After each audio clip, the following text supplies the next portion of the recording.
The top 3 tips for losing weight, whether it be your first kilo or the last kilo that you're working towards, number 1 would have to be to resistance train.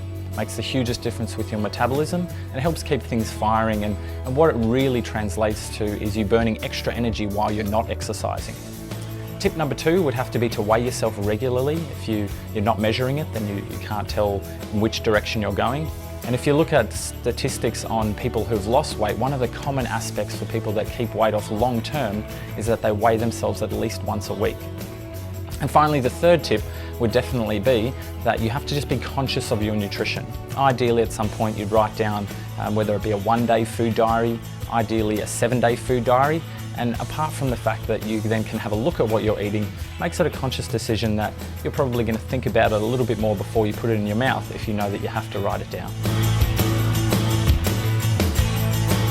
There are often a few foods that people assume are healthy, yet they don't quite fall into the weight loss category. And it's really important to distinguish what is great for your skin, your nails, your hair, what improves your eyesight, what improves your heart, and what will help you to lose weight, because they're often not the same thing. If you were to ask me to give you a diet which is great for the shine of your skin and your hair and your eyesight, I'd probably give you something that had a lot of oils in it, avocados, nuts, things like that. Yet when it comes to weight loss, a lot of those fatty foods just translate to being too many calories all in one hit.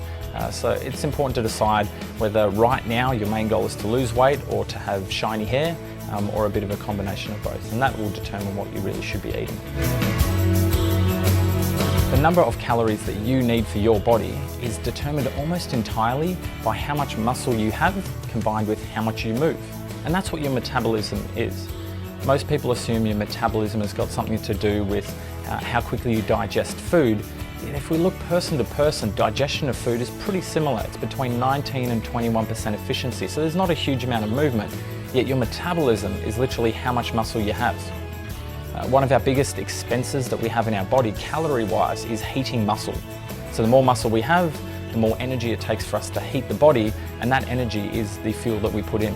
So if we had a little bit more muscle, that means we need more energy to heat our body, which means less of that energy goes towards body fat, and that's your metabolism.